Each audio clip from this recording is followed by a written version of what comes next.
Hi there, it's Skyward Shield. Welcome to a new Football Talks Power Rankings edition. We're at the penultimate video, Week 16.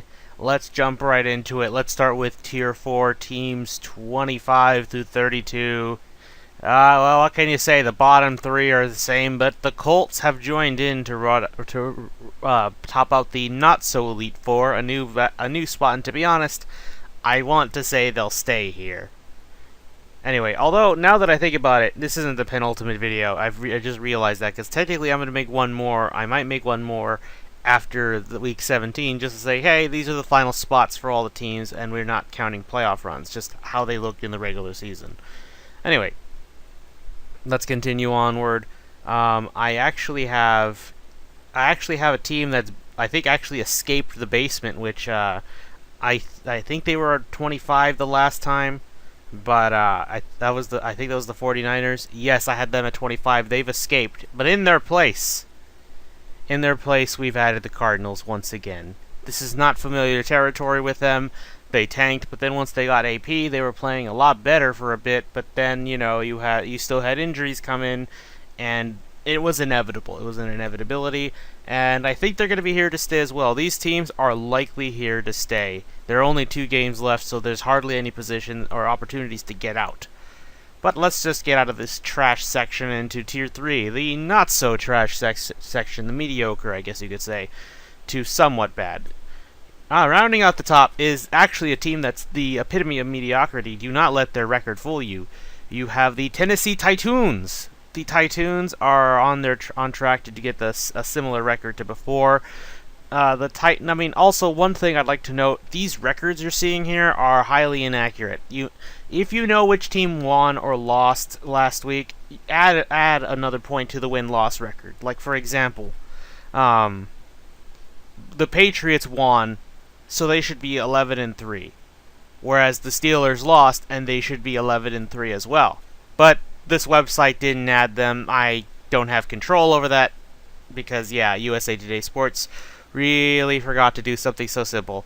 Either way, let's get back into this. So, actually, last time we had the Packers up here because Aaron Rodgers was coming back, and people were like, oh, he's going to make the run, guys. He's going to save the Packers fandom, who is so pained. They never have anything go their way. Nope. None of those Super Bowls they won, nah, that does nothing. That was just lucky. They're such a pain franchise. Woe is them. To go from one Hall of Fame quarterback to another, oh, that's just so unfortunate. Anyway, that wasn't enough because Carolina said howdy and took Aaron Rodgers to a ballroom blitz. And, well, the Panthers have their own fair share of issues with their owner, accused of a lot of misconduct of the sexual variety with women and a couple racial slurs here and there. So no more statue building of himself. But yeah, that's safe for the podcast. And don't worry, it's really early on, so you can just hear my opinion on his statue making skills for that. So check that out when it comes out. Anyway, plug into the podcast aside. The Packers were not saved, 3 interceptions, so I had to knock them down for every interception Aaron Rodgers did because he is not the GOAT. That's Tom Brady, which we'll get to him as well later. But a team that I wanted to put over them, but I'm just a little ease on them for now. Still, I'm going with the 49ers. Let's be fair. You've been climbing on like a 4 points average now, almost maybe 3. Like, they've been climbing up by 3 spots for an average, and they've gone up 4 from 25 to 21. I don't think they're my highest jumping team. I'm not sure. I'd have to check. But the 49ers, if this season was in the early stages, they would be playoff contenders. But they're done. I mean, at best, they can get into the frisky Tier 2. I think that's where they could go. But I don't know. I think Tier 3 is where they're likely going to be because they got to play the Rams at the end of the year. But right now they have the Jaguars. But should you beat both the Jaguars and the Rams, even though to be fair, they both locked it up anyway. They're both going to the playoffs. We'll see. I just have this feeling. I mean, I think they're going to steal one, which I'll get to that later. But yeah, 49ers, Jimmy G is great. I just hope the Patriots don't live to regret it. It'll be bad. It's like when the Spurs got Kawhi Leonard for the Pacers. So, Yeah, don't be like that. Anyway, let's move on to tier 2, the frisky tier, teams 9 through 16. All right, back in the limelight a little bit are the Buffalo Bills. I think actually they might be my highest ranking or our biggest spike because they went from 21, where the 49ers are, to 16. They just got back in after getting a good win against the Dolphins. A highly contested match, one could say, but the Bills had it all in the bag. They're back in the playoff hunt. I think the Dolphins they're not mathematically eliminated, but they have to win and hope a lot of teams lose, including the Buffalo Bills, which they have an opportunity to beat them. But you need the Chargers to tank. You need the Titans, I think you need to tank. Yeah, whatever. Anyway, Buffalo back in this race. I don't know how long they'll last, though. I just don't think they'll get in. I think they're going to split with the Dolphins, and that's what's going to kill them. They're going to barely miss the playoffs, but the Chargers run, it's not over, though. The Chargers may have lost, but however, it actually ain't that bad because the Titans lost. Because the Titans lost, the Jags won. The Jags won the whole division. But the Titans are actually at risk of losing. Again, don't let the record fool you. They should be 8-6. They didn't add the extra loss that happened last week, but Chargers can still complete the run. They just need to win, and I think they need a little bit of help. Like the Ravens are already in. That's just a fact. They've already punched their ticket. But I want to say the only other teams that can get in their way are the Titans and maybe the Bills. But they have some control. The last two games are winnable. You could beat the Raiders. You could beat I forget who they play on this week. I have to check the record. I will check our schedule. I'll check the schedule in a second. But anyway, here we have a contested spot. Once again, I do my little thing where I put two teams who are going to play each other and have a lot to play for, especially typically the Seattle Seahawks and the Cowboys. Now, I have the Seahawks above them, but it is only by the slimmest of margins. Because the Seahawks, oh boy, oh God, what happened? The 12s. I have never seen so many 12s be so shocked, flabbergasted, like their hearts destroyed since the Super Bowl win by the Patriots when Malcolm Butler picked on Russell Wilson. I have not seen it since that. The Rams went to the clink and dropped a bomb on them. I would have had to call 911 because I would have had to call them a lot because you've seen a lot of slaughters this week, not just in football but in college football, especially if you saw Duke annihilate whatever college they played. I can't even remember the name, like 104-40. Yikes! Show mercy. They gave up after the first quarter, but the Seahawks are now in a very vulnerable position because they can miss the playoffs. Because right now they would need Detroit to lose, the Falcons to lose out, or at least lose one game. And I think that's really it. And they have to beat the Cowboys, of course, because the Cowboys are still involved, but the Cowboys could win out and still not make it, especially if Detroit actually wins out themselves. We'll see, of course. Detroit only went up 2 spots because they beat the Bears. Nothing too great, especially. And I say the same thing to the Ravens, who only beat the Browns, so they only went up 2 spots. But anyway. So, the Chiefs are back in this because they beat the Chargers. They're back in the playoff hunt. All they need to do is win their last 2 games, and they're good. We'll see if they can actually do it, though, because I know that they're doing good. They looked good this week, but they could just drop it all over again. The Chiefs, I'm not sure if I could take them seriously, that's all. Anyway, let's move into Tier 1, the top 8. Starting off at number 8 is the Falcons. They're back in it. They can't make any mistakes, really. Win your last 2 games, you're in. It's as simple as that. But the thing is, you got to play both the Saints and the Panthers back to back. The NFC South is in a divisional grind. These last 3 weeks, they're playing each other. They're gonna eat each other up. And if one unexpected win happens, it could change everything. Like if the Bucks play upset and steal a win that they're not supposed to, this will change seeding a little bit. But anyway, these next 2 weeks as an NFC South fan should be interesting because two teams are guaranteed in, the Saints and the Panthers, really. But the Falcons are the only team that are the odd one out. They could miss it, and Atlanta would be torn. But looks like the NFC looks like the best division. I thought I had it as the second best division, but to be fair, that's because I thought the Bucks were going to play upset and say, "Hi, we're irrelevant again." But no, they're not. Maybe they should have drafted on that defense like I originally said. I thought O.J. Howard was a stud because he dropped way farther than I thought he should have. But yeah. Oh, and I think he's injured, by the way. So have fun with that. Anyway, the Panthers also rose up. The only reason some of these lower teams have risen up was because the Seahawks dropped, who were at 7.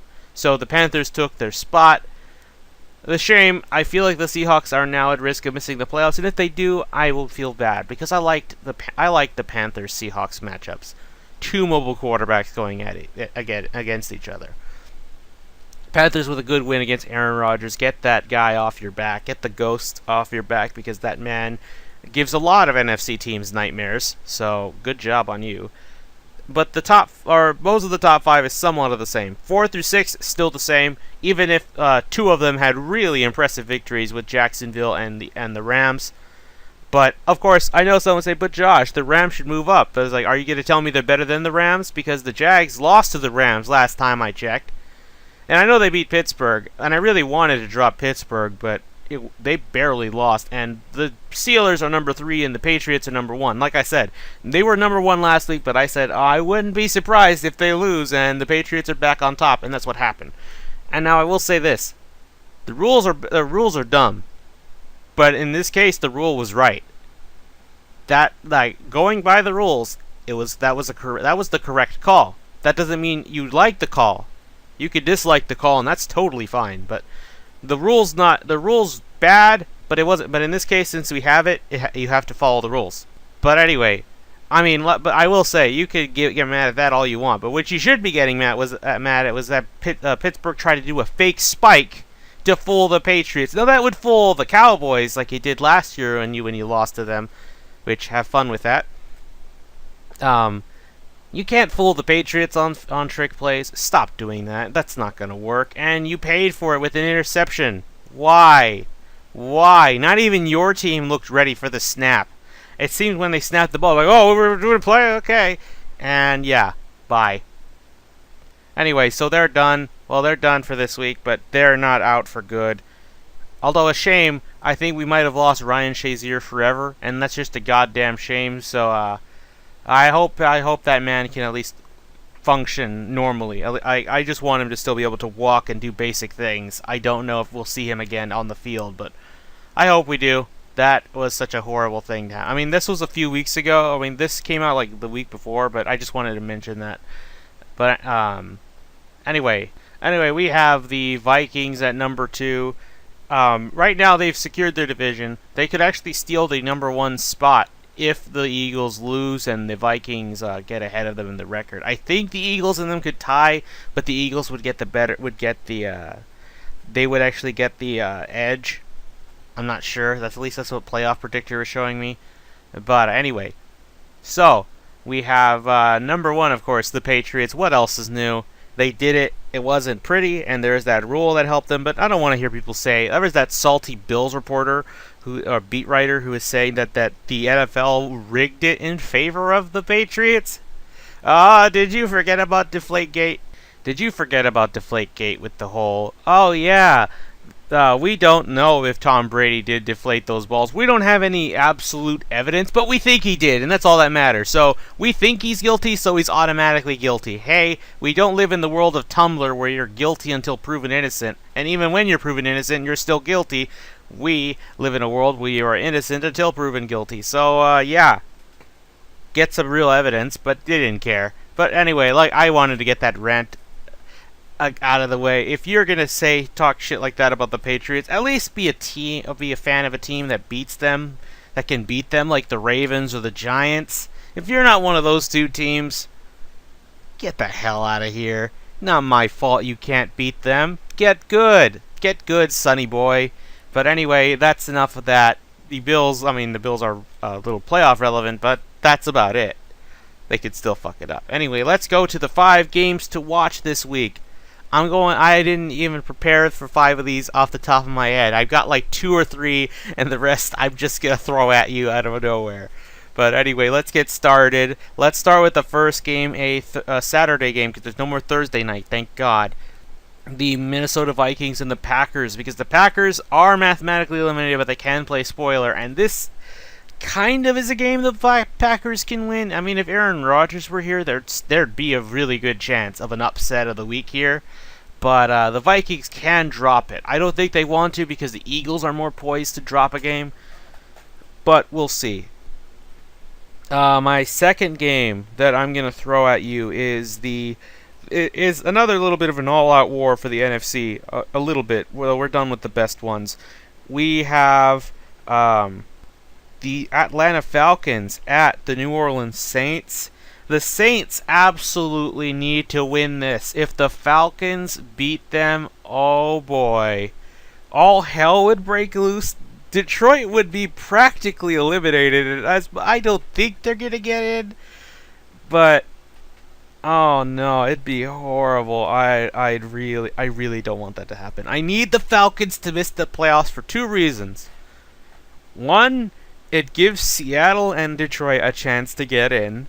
And 2, I'd love nothing more than to see Atlanta miss the playoffs after that huge choke job, just so we can all say, well, congrats, Atlanta. You not only blew a lead, you also blew your only chance at a Super Bowl, so have fun with that. But anyway, hopefully the Saints will take care of business. I sure hope they do for my sake. Anyway, third game. Seattle against the boys. The Seahawks are going to face Dallas, but Dallas has Zeke, and as far as I'm aware, this last game showed me that Seattle can't stop a dynamic running back to save their life.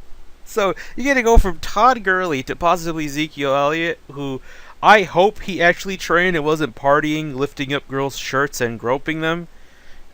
I hope not. Please tell me you were actually working out and staying in shape and possibly learning a few new moves to edge out people chasing you. I'm gonna go with the Cowboys here. I feel like after seeing what the Rams did, I feel like the Cowboys can at least keep Seattle off their back with the run game. We'll see. I'm not sure. Anyway, my fourth game is going to be a curveball game for you guys, because you know that's how I roll. Dolphins-Chiefs. The Dolphins, I think, are not mathematically eliminated, but they need to win out. And again, I think they still need that help from like Buffalo tanking, the Chargers tanking, make sure the Raiders don't get into relevancy. But they could still get in via wild card. I think the Chiefs are going to secure it. But hey, this is a game, this is a game where the Dolphins could actually fuck over the Chiefs, possibly, because like I said, we can't take the Chiefs seriously despite that last win, because they look impressive a couple weeks and then choke the next couple weeks after. So we'll see. But the Dolphins defense can be frisky enough when it wants to be, and also dirty enough, because these are the dirty Dolphins. But I still can't think of a perfect name for that. But anyway, yeah. I've got the Chiefs winning this one, but I wouldn't be surprised if it goes the other way. Anyway, my last game, another bit of a curveball. The Pittsburgh Steelers at the Houston Texans. Why? Despite how good the Steelers look, they are without Antonio Brown for the next 2 weeks, possibly part of the postseason. And well, there's just Martavis Bryant and Juju Schuster-Smith. Juju should be a Rookie of the Year candidate, but I feel Alvin Kamara is going to win it. But who knows? Juju looked great in that final drive. Amazed they didn't give it to him before or at the end, but oh well. Anyway, the Texans can play spoiler because the Steelers also like to play down to their opponent's level, especially on the road. So this could go either way a little bit. It just depends. If the Steelers start getting hot early, they should absolutely shitstomp. If they don't, Yinzer fans or Yinzers, something like that. It's what Urinating Tree calls them. You better pray for mercy, because if you lose this game and the Jags win their game against the 49ers, oh boy. You might actually lose your bye week spot. Anyway, let me recap the game. So I had Vikings Packers, Dolphins Chiefs, Saints Falcons, Cowboys Seahawks, and Steelers Texans. Actually, you know what? I'm feeling generous because Christmas is around the corner.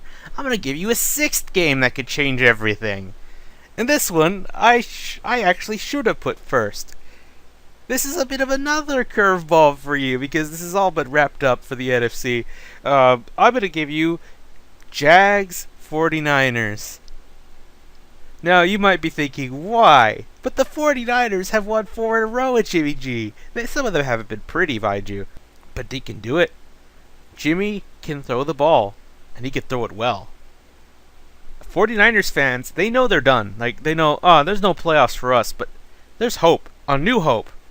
Now, before the big bad Patriots empire strikes back, this new hope can give 49ers fans reasons to get excited for next year. Now, I think they could possibly sneak it in the playoffs next year if this keeps going. But if you beat the Jags, there are no moral victories in football, at least. But at least for the future, there are reasons for optimism. It looks good. And to top that off, you're not going to get that bad of a pick. I mean, even if you win out, you go about 6-10. Hey, that's still a pretty good pick. You'll get like somewhere between 12 and 18. Hey, that's not that bad. But if, of course, the Jags win, it's nothing new. They're just keeping their hopes for a bye week alive. That's what they're playing for. But Niners fans are playing for hope, for their dreams of the future. And yeah. So yeah, there we go. I gave you the extra game, the secret sixth game. I'll try not to do that, make that a habit. But just for this one occasion, once in a blue moon, I'll add a sixth. But that one, I think that one could possibly be sneaky. A sneaky fun. Anyway, that'll do it for this week. If you disagree with any of the spots or whatever, feel free to put in the comments below. Let's start the discussion. Just don't be a prick about it. And yeah, I'll see you guys for week 17.